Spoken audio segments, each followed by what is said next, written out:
After 2 away games on the bounce, Rovers return home for arguably their biggest game of the season so far. A point separates themselves and Gillingham in the table, with Gary McSheffrey's side 4 points from safety with 9 games to play. 5 of those are here at the Eco Power Stadium, with home form crucial to Rovers' hopes of survival. It's a big 6-pointer at the bottom end of the table as Rovers take on Gillingham.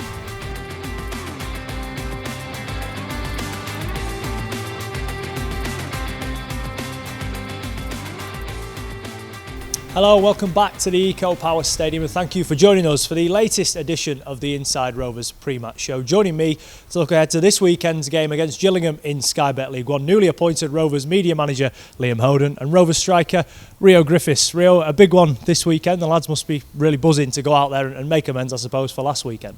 Yeah, of course. We're always looking to keep the form we're in.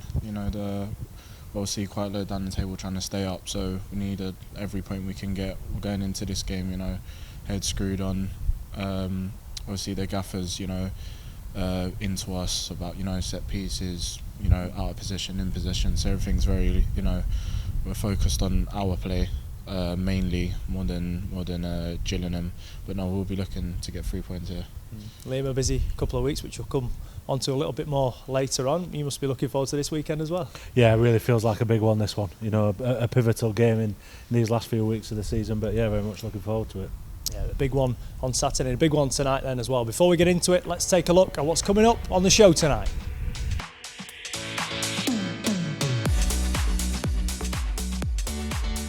We'll look at the highlights from the last home game against Accrington Stanley.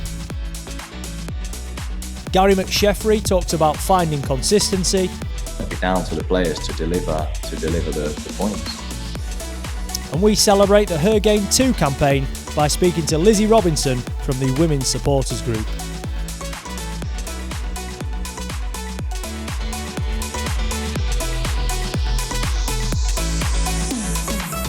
Liam, a bit of a whirlwind few weeks then. The last time we spoke, you were former editor of the Doncaster Free Press. Now you're in as media manager of Club Doncaster.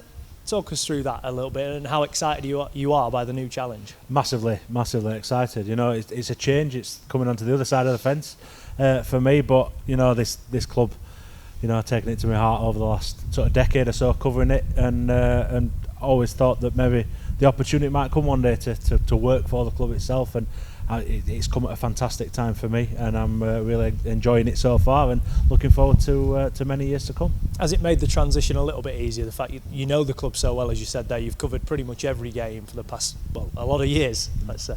Yeah, it's not been too daunting, I must admit. I know plenty of people here and so kind of know the club inside and out, so that has certainly helped. It's been a long time since I've had a new job, a new role, but that's certainly made it a lot easier.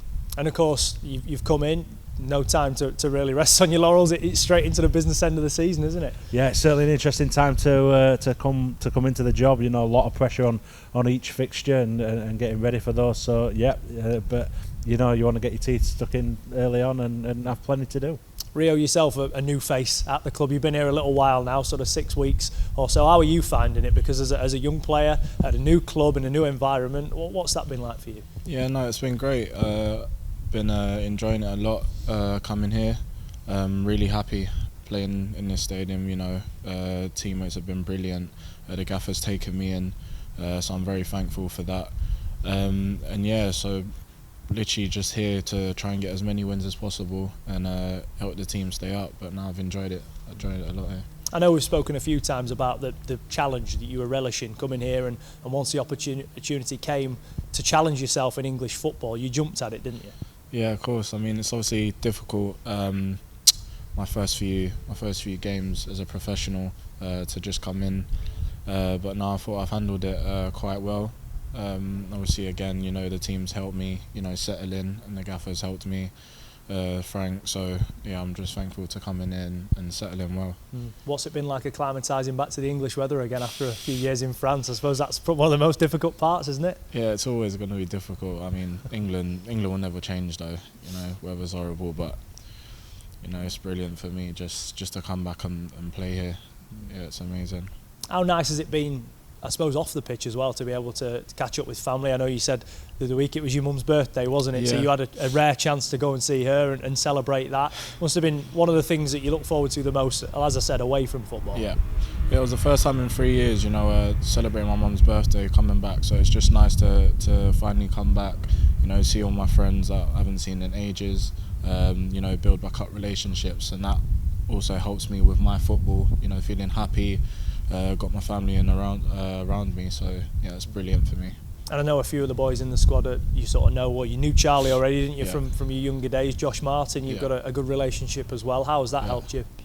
I mean, yeah, of course, it's always going to help, players if they got other teammates around them that you can be close with. Obviously, I've known Charlie probably about 15 years now, so me and Charlie are really, really close. Me and Josh as well, we started to become really, really good friends. So having people with me that's just really tight, that's helping with my football as well. And Rio played a key role as Rovers picked up their first home win of 2022 against Accrington here a couple of weeks ago. And here are the highlights from that one.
Liam, it might not have gone the way Rovers would have wanted on the road since that Accrington game, but certainly that result felt like a big sigh of relief from everybody. Getting the first home win of 2022. We've noticed how the season's sort of had two halves to it, where home form has been good for one section, away form been good for the other section, but have not quite married those two together. But that win against Accrington was crucial.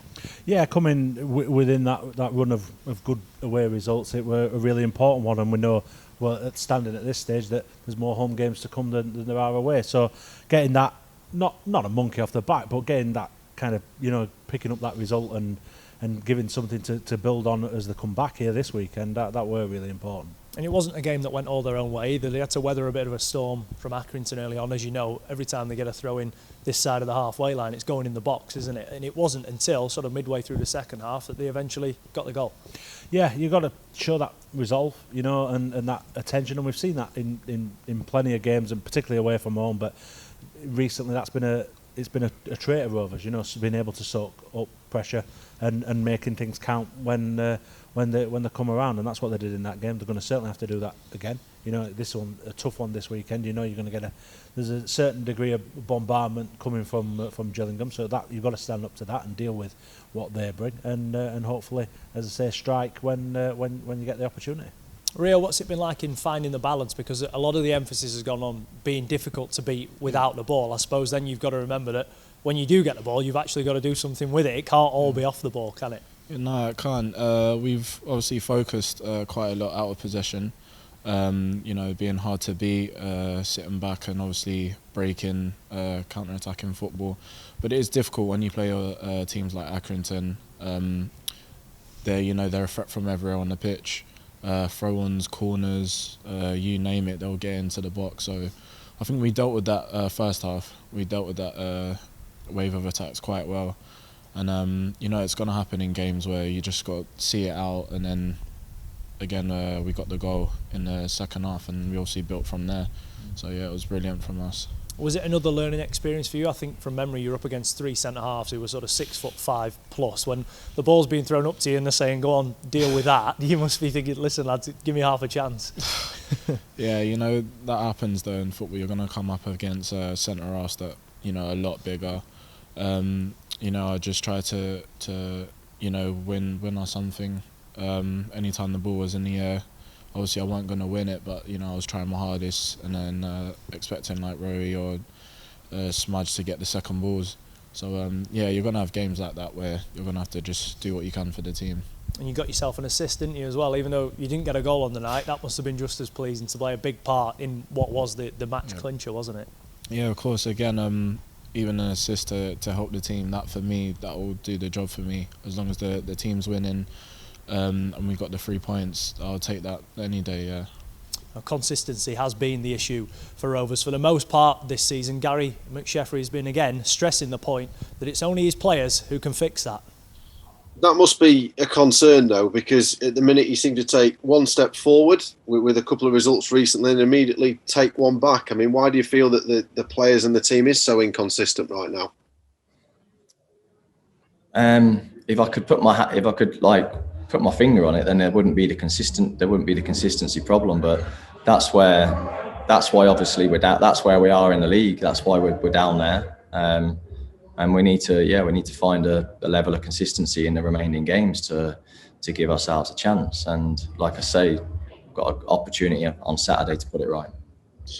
Is that now down to the players and their self-discipline and their attitude? Have you kind of challenged them now to raise their levels? Well, ultimately, players go out there and do the job on the pitch, don't they? So it's always about the players on a match day. It's always about players wanting to turn up, wanting to be brave, get on the ball and be match winners. So yeah, it's always about the players. We can shape them up, prep them up. People might think we've put out a great team. People might think we should have made different personnel changes in it. But ultimately, you put out a team that you feel can deal with that game and win that game. And that's what we'll be doing Saturday. And it'll be down to the players to deliver the points. Liam, that consistency has been a little bit of an issue. Not just a little bit of an issue, a massive issue, hasn't it, all season? Rovers are where they are because they haven't been able to build on positive results, and it looks like once they get one win you think, okay, they've turned a corner, they've done this, they've done that, but in these last 9 games they're going to have to put a run together if they're to stay in the division. They definitely are. It's kind of the next step. They've started picking up results on a fairly regular basis, but it is about stringing them together, particularly when you've got a margin to claw back and try and get above the teams that are around them in the table, down towards the bottom. So yeah, stringing results together, it will look like doing that in terms of the win and the beating Accrington and then the draw at Wimbledon, but you've got to kick on from that one. You've got to be picking up wins on a fairly regular basis. Stringing 2 together would be absolutely massive, particularly at this stage, and particularly with a couple of games that are coming up against teams that are down at the bottom with them. Rio, has that been mentioned in the dressing room, the fact that 2 wins now would pretty much catapult you above a lot of the teams in the pack? 4 points from safety at present. If you were to get 6 in the next 2, all of a sudden it's looking very different and you're the ones then being chased. Yeah, the gaffer's spoken about that. We're always aware of the point difference in the table. Obviously our job as the players are just to get those points, and the gaffer obviously can only do so much in explaining to us what to do, how to do it, in and out of possession, and our job's to get the 3 points. So yeah. Liam, and the most disappointing thing, it sounds a bit daft to say, but it wasn't being beaten 4-0 at Cheltenham last time. How was it? It was, you look at the results and every other team around Rovers have lost. So you think what might have been if they'd won that game, all of a sudden they're a point off safety and it's all systems go for the final 9 games. Yeah, it's hard to know how much of a consolation that is. It is a plus point and you do breathe a sigh of relief, and we had it again in midweek when Rovers weren't playing and results pretty much entirely went their way, but you've got to make that count. That is an opportunity there. The other teams aren't doing what they need to do. Rovers have got to do what they need to do. Now this upcoming match day sees us celebrate the Her Game 2 campaign. As part of that, I sat down with Lizzie Robinson from the Women's Supporters Group, and she talked all about the activities coming up on match day. Lizzie, it's a big week for the Women's Supporters Group. We're going celebrating International Women's Day and celebrating it here against Gillingham on Saturday. How much are you and the rest of the girls looking forward to that? I mean, from an International Women's Day point of view, really excited. I think it'll be nice to fill the stadium when it's such a big game for Rovers as well. I think we're all quite aware of that. The idea of the ground being full of like women and girls is quite exciting. It'd be nice to have a good atmosphere. But yeah, I'm just really thrilled by how everything's gone this season, really. Like with Her Game 2 helping us out and all of the exciting stuff we've got planned. I mean, fingers crossed, it's all going to go okay. Yeah, I'm looking forward to it. Yeah, is this what it's all been sort of building up to then this week and being able to show off the work you've put in place so far? So obviously we had the meeting with the Lady Imps way back in November, December time, and that was kind of like our first venture sort of outside of just the Bellevue bar, and it was a massive success. And since Bethany's partnered with Her Game 2, it's just sort of all been, I mean, it's just been full throttle, like we've just not stopped really. And it's nice to see it all coming together, you know, towards the end of the season. A nice way to sort of celebrate what is quite a good achievement for this football club, I think, you know, supporting diversity in football, which is quite close to me being a woman. How big a role has the Her Game 2 initiative played in helping you along the way, and including Saturday as well? Honestly, I think if it wasn't for the campaign they did in the summer, we probably wouldn't have the Women's Supporters Group, because it's only from Dean, the support liaison officer, seeing that video and messaging me and Emma and Beth and people who we kind of knew of and suggesting we did something with it, especially looking at what the Lady Imps at Lincoln have done. And from that point onwards, they've been nothing but supportive. I know they've helped out with sort of a lot of the graphics and stuff that you've seen on social media and sort of giving us ideas of what to do on the day. And yeah, it's just nice to have somebody behind you. I mean, obviously we're really lucky because the club support us massively as well. But it's nice to have sort of support from external forces as well. Yeah. And the key message behind it all is that football is everyone's game, isn't it? Whether you're male, female, it doesn't matter. No. You're all here to support Doncaster Rovers. Well, exactly. I've always said it's bums on seats at the end of the day. You can't have a successful football team if you've not got a full stadium and you've not got a community behind the town, behind the club. And I feel like, you know, making sure football is for everybody is a massive part of that. Because if you feel comfortable to go to a game, that's an extra seat. That could be a season ticket, you know, and it could be the difference between winning and losing a game, like it was at Lincoln away, for example. So yeah, really good. What are the plans then? Took us through how Saturday looks from the Women's Supporters Group perspective. It's a little bit hectic, I must admit, but mostly we're just sort of going to be in and around the stadium from stupidly early in the morning, meeting people, taking photos, promoting the group and, you know, what we do, and also just women involved in football generally. Obviously we've got the double header with the bells, so we're going to be spending a lot of time sort of promoting that. We've given out sort of discounted tickets to junior girls football teams, which is massive.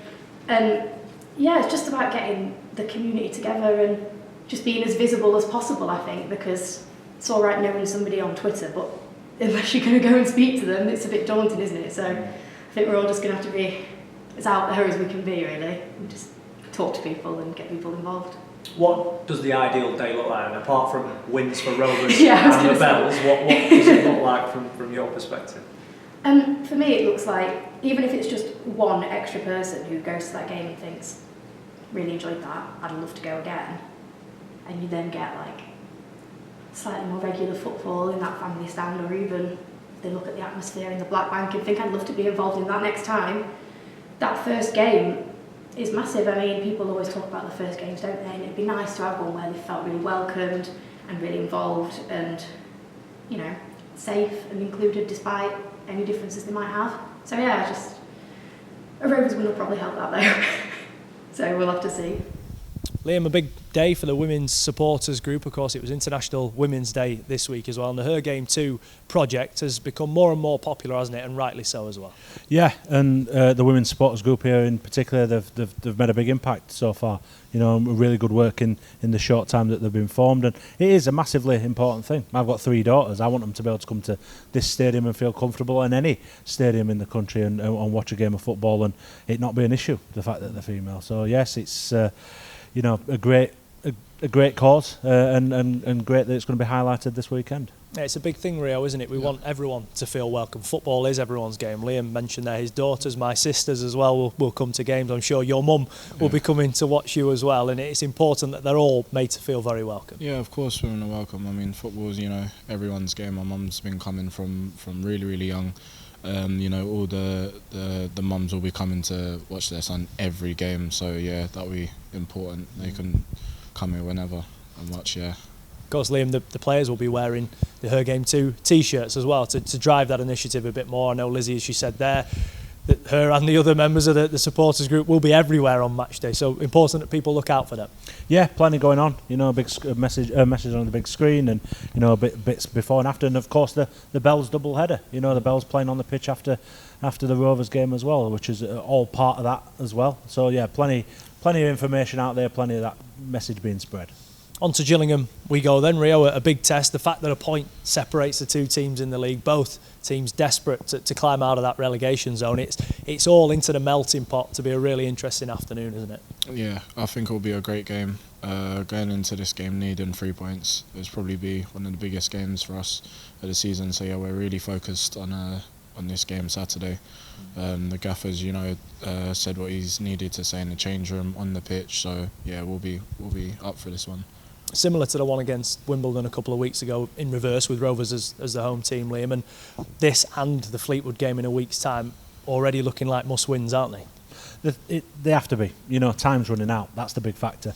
You know, the margin's not huge, but you've got to start putting results together, and if a week goes by and you don't got any more points on the board, the task only gets tougher. So this is a big one, followed by another big one next weekend. Because you know both teams, although they might not admit it, will be a little bit nervous going into it, knowing that a defeat could be a real hammer blow, and it's all about who blinks first, isn't it, within the game? Yeah, there's pressure on both teams, massive amounts of pressure, particularly in this one. 2 teams both in the relegation zone, both desperate to claw back those margins. So huge, and it is about who handles it best. Rio, we've heard the fans singing your name every time you're on the pitch or coming off the pitch. How important do you feel they'll be this weekend in driving Rovers on and being the 12th man going on to get a result? Yeah, the fans have been, you know, they're important to us. We need them in every game. They are 12th man, push us on. I remember the Lincoln game, you know, they carried us right to the end, and we needed that, and we felt them with us. So yeah, that'll be really important. And what do you see as key on the pitch in getting a result this weekend? I feel like we need the ball. This game, I know Gillingham played very direct, so there'll be a lot of second balls, and we'll need to pick them up. I think, you know, we'll be brilliant going forward. Yeah, so we just need 3 points this weekend. I won't push you for a score prediction, but I will ask Liam, how do you see this one going? I'd like to say it will be a comfortable afternoon, and we can breathe a sigh of relief, but we know things don't tend to work out that way necessarily, particularly this season. I think it'll be tight, a little bit nervy at times, I'm sure, but I do fancy Rovers to pick up the win that they need in this one, probably 1-0.